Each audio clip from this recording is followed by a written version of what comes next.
তখন যে কয়টা খাত সবচেয়ে আহ, বড় চ্যালেঞ্জের মুখে ছিল, দুর্দশাগ্রস্ত ছিল, আমাদের দুশ্চিন্তার কারণ ছিল, তার মধ্যে অবশ্যই আর্থিক খাত ছিল অন্যতম।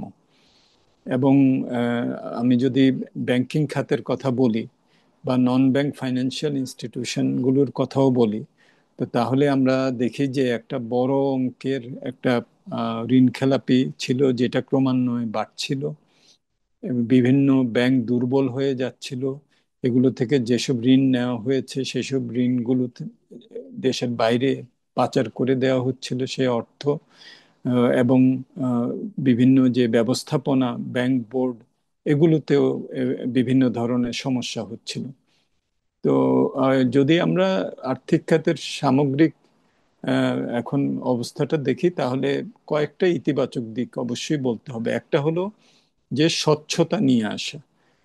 আমরা দেখেছি যে ইভেন ঋণ খেলাপির পরিমাণ কত বিভিন্ন ব্যাংকের, সেটারও সঠিক তথ্য ছিল না, যেটার কারণে ব্যাংকগুলো কত টাকা প্রভিশনিং করে রাখবে, প্রকৃতপক্ষে সুদের হার কত হওয়া উচিত, সামষ্টিকভাবে আমরা যখন আর্থিক নীতি প্রণয়ন করব, তখন এটা কোন ধরনের হবে, সম্প্রসারণশীল হবে না সংকোচনমুখী হবে, আমাদের বিনিময় হার কত হওয়া উচিত, এইসব জায়গাগুলোতে কিন্তু একটা বড় ধরনের নীতি নির্ধারণের দিক থেকে সমস্যা হচ্ছিল, কারণ তথ্য উপাত্ত সঠিক ছিল না। সেদিকটাতে বাংলাদেশ ব্যাংক উদ্যোগ নিয়েছে। এখন প্রকৃত অবস্থাগুলি আমরা জানতে পারছি বিভিন্ন ব্যাংকের, সামগ্রিকভাবে আর্থিক খাতেরও। এবং এটার ফলে যদিও ঋণ খেলাপির পরিমাণ হয়তো অনেক বেড়েছে, 1,22,000 কোটি টাকা তখন বলা হতো, এটা এখন 5 লক্ষ কোটি টাকায় চলে এসছে, কিন্তু এখন অন্তত পক্ষে আমরা জানতে পারছি যে প্রকৃত অবস্থাটা কি। আর প্রকৃত অবস্থা জানার সাপেক্ষে এখন পদক্ষেপগুলো গ্রহণ করা সম্ভব হচ্ছে। কয়েকটি সংস্কারের কথা আমি বলবো। বিভিন্ন টাস্ক ফোর্স করা হয়েছে এইসব সংস্কারের জন্য। একটা যেটা, সেটা হলো যে বিভিন্ন দুর্বল ব্যাংকগুলোকে কিভাবে মার্জার করা, একত্রীভূত করা, এবং তাদের বোর্ডগুলোকে পুনর্বিন্যাস করা, ইন্ডিপেন্ডেন্ট যারা ডাইরেক্টর আছে তাদের সংখ্যা বাড়ানো, এইসব বিষয়গুলো তে পদক্ষেপ নেওয়া হয়েছে, যেটা খুবই দরকার ছিল।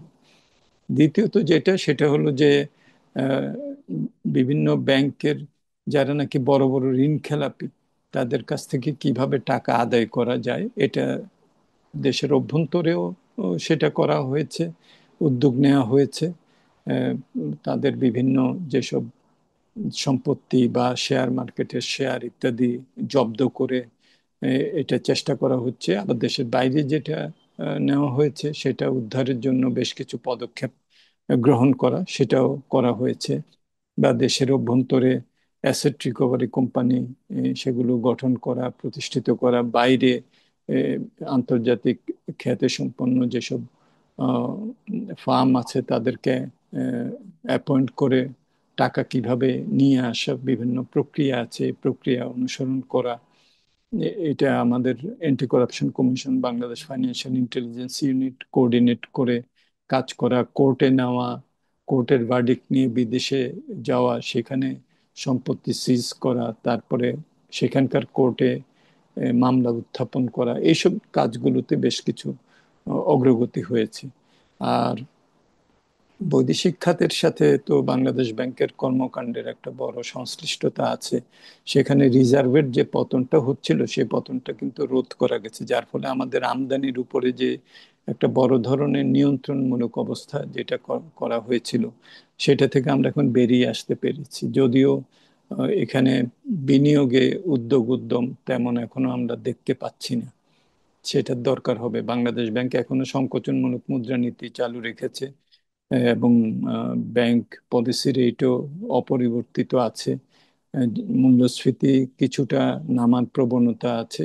আমরা আশা করব যে দ্রুত এই নিয়ন্ত্রণ এগুলো যাতে শিথিল হয়, পলিসি রেট যাতে কমিয়ে নিয়ে আসা হয়, ঋণের সুদের হার যাতে কমে, এইসব পদক্ষেপগুলোও লাগবে। সবকিছু বাংলাদেশ ব্যাংকের উপরেও নির্ভর করে না, সামষ্টিক অর্থনৈতিক অন্যান্য ব্যবস্থাপনা রাজস্ব নীতি, এগুলোর উপরে নির্ভর করবে। কিন্তু আর্থিক খাতে একটা শৃঙ্খলা নিয়ে আসার একটা সচেতন প্রচেষ্টা, সেটার ইতিবাচক ফলাফলও আমরা সেটা পাচ্ছি। যেমন আমাদের বৈদেশিক বিনিময় হার স্থিতিশীলতার দিকে যাচ্ছে, এটার ফলে আমদানিকৃত মূল্যস্ফীতির চাপটা কমছে। কিন্তু দেশে সরবরাহর দিক থেকে আহ, যে রেসপন্স, সেটা যদিও এখনো আসেনি। আর যেটা আমি বলবো, যে বাংলাদেশ ব্যাংকের যে স্বাধীনভাবে সিদ্ধান্ত গ্রহণের যে ক্ষমতা, আইনি পরিবর্তন দ্বারা তার সেই স্বাধীনতাটা প্রতিষ্ঠিত করা, নিশ্চিত করা, এইসব জায়গাতেও বিভিন্ন আইন কানুনের পরিবর্তন হচ্ছে। সো অন্তর্বর্তীকালীন সরকারের যে কয়টা আহ, জায়গায় আহ, দৃশ্যমান সাফল্য দেখা যায়, তার মধ্যে অবশ্যই আর্থিক খাত একটি। তবে আর্থিক খাতের এখনো কিন্তু বড় ধরনের চ্যালেঞ্জ রয়ে গেছে সামনের দিকে। এখনো পর্যন্ত খেলাপি ঋণ, এই যে একটা বড় আকারের খেলাপি ঋণ, এটাকে একটা আহ, সামাল দেওয়া, আহ, এবং প্রভিশনিং এর জন্য যত টাকা রাখা হচ্ছে সেটার আহ, সাপেক্ষে ঋণের সুদের হারও কমানো খুবই দুরূহ। এইসব চ্যালেঞ্জ কিন্তু রয়ে গেছে। মার্জারের ব্যাপারে কিছু পদক্ষেপ গ্রহণ করা হচ্ছে, কিন্তু এখনো অনেক ব্যাংক দুর্বল রয়ে গেছে। এগুলোকে সবল করার জন্য বিভিন্ন ধরনের পদক্ষেপ, অ্যাসেট রিকভারি কোম্পানি ইত্যাদি এসব প্রতিষ্ঠা করে চেষ্টা করা, এসব কাজগুলো কিন্তু শুরু হয়েছে, কিছু অগ্রগতিও হয়েছে। আগামীতে এটা অব্যাহত রাখারও একটা বিষয় আছে। পরবর্তী নির্বাচিত সরকারও এগুলোকে আরো সুসংহত করে সামনে এগিয়ে যাওয়ার একটা জরুরি প্রয়োজনীয়তা কিন্তু আছে। তো সবটা মিলে আহ, ইতিবাচক বেশ কিছু দৃশ্যমান ফলাফল আমরা আমরা এটা এটা অভিজ্ঞতায় আমরা দেখছি। আবার অন্য দিক থেকে অনেক চ্যালেঞ্জগুলো কিন্তু রয়ে গেছে, যেগুলোকে এই সরকারের বাকি সময় এবং উম, সামনে যে নির্বাচিত সরকার আসবেন, তাদের উদ্যোগ উদ্যম দিয়ে এগুলোকে সামনের দিকে নিয়ে যেতে হবে। তার মোটা দাগে যদি চ্যালেঞ্জ গুলো বলেন, যে সামনে কি কি চ্যালেঞ্জ? সামনে চ্যালেঞ্জ হবে হলো যে, যে কাজগুলো শুরু হয়েছে, সেটা ব্যাংকিং খাতের সংস্কার, সেটা আমাদের বিভিন্ন দুর্বল ব্যাংকগুলোকে একীভূত করা, বোর্ডগুলোর পুনর্বিন্যাস, অ্যাসেট রিকভারি কোম্পানি যেগুলো ও, প্রতিষ্ঠা করা হচ্ছে, সেগুলোর কার্যক্রম ভালোভাবে শুরু করা, বিদেশ থেকে অর্থ আনার ব্যাপারে যেসব উদ্যোগগুলো হচ্ছে সেই উদ্যোগগুলোকে অব্যাহত রাখা। আহ, টাকা আনাটা একটা প্রলম্বিত একটা সময়ের ব্যাপার, কিন্তু সেগুলোকে সামনের দিনে যাতে সেগুলোর মধ্যে কোনো ধরনের ব্যত্যয় না হয়, এইসব চ্যালেঞ্জগুলো এই সময় যেটা বাকি আছে এই অন্তর্বর্তীকালীন সরকারের এখনো করতে হবে।